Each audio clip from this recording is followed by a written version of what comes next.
Yes, so there's been a remarkable breakthrough on the front against cadre deployment, really unprecedented. The Cabinet approved on the 19th of October a new framework policy for professionalizing the public service. Now, they've been talking about this for a long time. In 2020, there was a draft version of this framework, which was a joke, really. It was, all fluff and avoiding the elephant in the room, which is, of course, the fact that the ANC uses cadre deployment to undermine merit-based selection and professionalizing the public service. So at that point, I wrote a long letter to the principal of the National School of Government, who is managing this process. And of course, a lot has happened in the intervening 2 years around the topic of cadre deployment, and thanks in no small part to the DA. So regular viewers of Morning Shot will know that we've gone to court in 2 different cases. We've exposed minutes of the ANC's cadre deployment committee. We've challenged the practice in Parliament. We've introduced the end cadre deployment bill in Parliament. And this has paid off in a very big way now, because the final version of this framework policy, which, as I say, Cabinet approved on the 19th of October, has explicitly included DA policy to abolish cadre deployment in the official policy of the government. So they use the word ditched. It is time to ditch cadre deployment. They say that it has undermined confidence in the public service, and they say that, even most remarkably perhaps of all, that our legal argument that cadre deployment infringes on the constitutional right to equality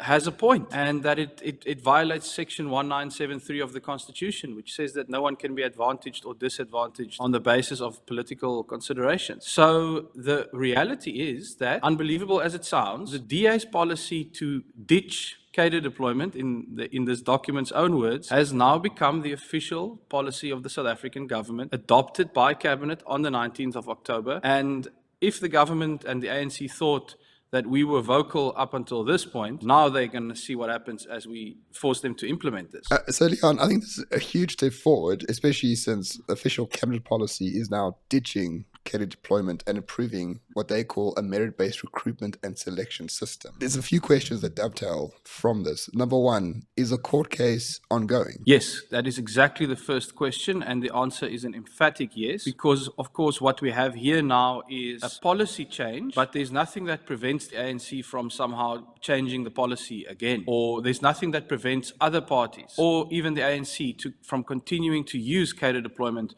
to undermine its own policy. It would not be the first time that we see that kind of schizophrenia from the ANC. So the court case remains absolutely vital, and the purpose of that is to ban cadre deployment, declare it unconstitutional in perpetuity, so that no one can come back and say, oh, somehow we're going to go back to that system. So it's vital in that sense. But the really amazing point that arises now is that because DA policy, and this, I emphasize this is the first time since 1994 that a policy taken straight out of the DA manifesto on an issue of such significance is now the official policy of government. The fact that that is the case means that the DA's court case is no longer about opposing a government mistake. It is now about enforcing the government's newest policy. And bizarrely, on the other side of our court case, you have the same cabinet, the same president that approved this new framework policy, which includes ditching cadre deployment, and they are in court opposing our efforts to force them to ditch cadre deployment. So it is really a completely untenable situation now from a legal point of view, because, as I say, what the DA is now busy with is forcing the implementation of official policy. And it's untenable for the president and his cabinet to oppose the same policy they've just decided to implement straight out of the DA manifesto. So the court case goes ahead, but we are writing to the president and requesting him to rescind his opposition to this case, because, as I say, there is simply no legal logic to it anymore. And the government's newest policy admits that our court case is correct, essentially. So on to the second question. So the ethical and capable state, that is right out of Helen Zille's playbook for the last 20 years. As long as Helen Zille has been a public figure, she's spoken about this capable state that needs to actualize the rights of people in South Africa. The midterm budget was passed yesterday. Enoch Godongwana, the Minister of Finance, spoke about the ethical and capable state. Cyril Ramaphosa has spoken about the ethical and capable state again. So they're basically just stealing Helen Zille's name for what the state is about. Why do you think there is such a massive U-turn all of a sudden? Because cadre deployment is at the heart of ANC rule. It is what defines them. It allows everything else to materialize: the corruption, the state capture, the gerrymandering of electoral processes. Without catered deployment, the ANC is in a much weaker position. Why the turnaround, Leon? Can we actually trust them to follow through on what they say in terms of ditching it? I don't think we can trust them to follow through really at the scale that the country requires. Because I agree with you that cadre deployment really is at the heart of the ANC's entire worldview and its patronage system. So I emphasize that, at least from the DA's point of view, there's nothing naive about what's going on here. We don't think that somehow they're going to, go ahead and implement this with vigor at this point. But I think the point is more nuanced than that. The reality is that the ANC has not been forced, or let's say the government has not made this change willingly. They make it very clear in this same policy that they are doing it because of public outrage. They are doing it because of the legal threat. And so the reality is that they are forced to turn away from cadre deployment in official government policy because of the work that the DA has done. The DA has dictated this agenda to them from the opposition benches, and the president and the government have realized that they cannot win this fight. They are going to lose. The public doesn't want cadre deployment to continue. It's very clear. The Zondo Commission confirmed what the DA had been saying. The public saw the minutes of the cadre deployment committee. They're aware of the court case, and if you read, even commentators who are not friendly to the DA are all saying the same thing. Cadre deployment needs to go because it is foundational not only to the ANC's way of operating, but therefore also to state capture and corruption. So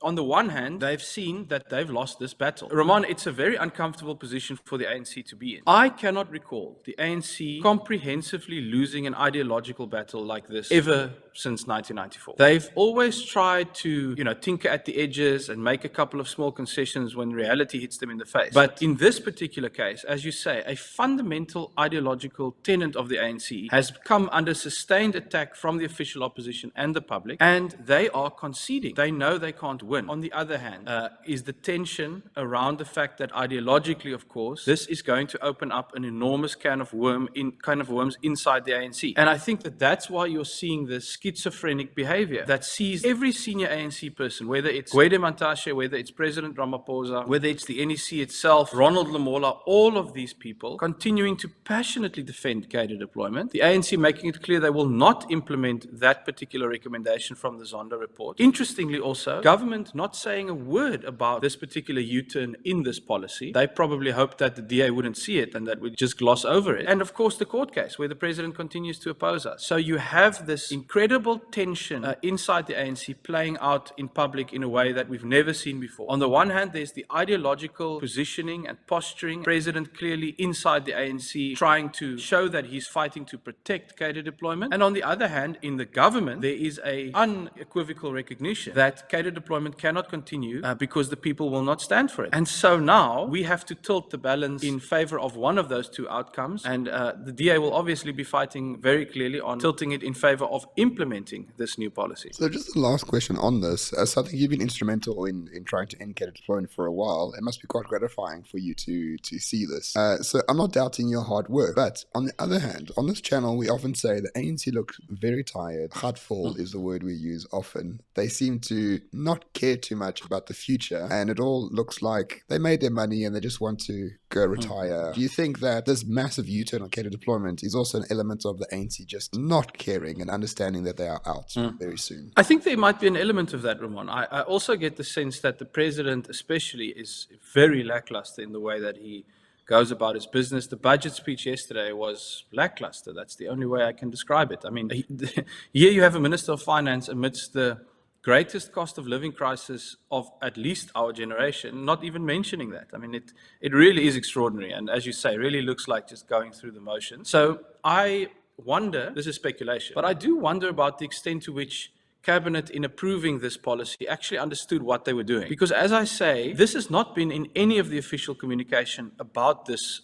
framework. There was a press briefing by the Minister of Public Service. There was a press briefing by the President's spokesperson where this came up. And none of them made this what seems to be the most fundamental point in this document, which is that the National Cabinet has chosen to implement DA policy to abolish cadre deployment. So on the one hand, I wonder if they even are paying enough attention to realize that clearly their own government officials have told them this must end, and if they've properly considered that. But it doesn't matter, because the point is this is now government policy, and that's all all I needed. That's all the DA needs to open a whole new front in this battle to make sure that we now force them to stick by implementing this DA policy. Then, I mean, obviously for me and for the DA, I think it is gratifying for a very particular reason. South Africans often say they want politics to be about, more than just empty spectacle and parties fighting each other, etc. And they want it about ideas and concrete solutions and things like that. And I don't think that we've ever seen a solution of this scale coming from the official opposition being implemented as government policy. To be very frank, the DA is busy with the public on our side, winning the battle of ideas when it comes to cadre deployment. We are winning the battle of ideas when it comes to creating a merit-based civil service. And in my view, and certainly in my lane, that is the most important battle of ideas, because it doesn't matter what policy decisions we make in the future. If we don't have a state with the capacity to implement them, then they are meaningless. So I think that is a hugely gratifying thing. It is something that voters should take note of, because when a party that is at the moment still sitting on the opposition benches is able to dictate in such a comprehensive and unambiguous way to the government what policies they need to change and implement, it shows what can be achieved by that party and what can be achieved when the public actually supports us in pushing the kind of policy solutions that South Africa needs. So I think it is a very significant moment. It's never happened since 1994 that the government has implemented a fundamental DA policy straight out of our manifesto. And I think it bodes very, very well going into 2024, because now even the ANC is admitting that the DA's policies are ready to govern. So let's bring all of those policy solutions into government in 2024. So just one last question from me, and this is more of a conspiracy. Maybe the ANC knows that they are sort of out of power in 2024. So maybe this is the olive branch to the DA to say, look, we already agree on the same sort of thing. So why not just run the country together, you and I? What do you think about that?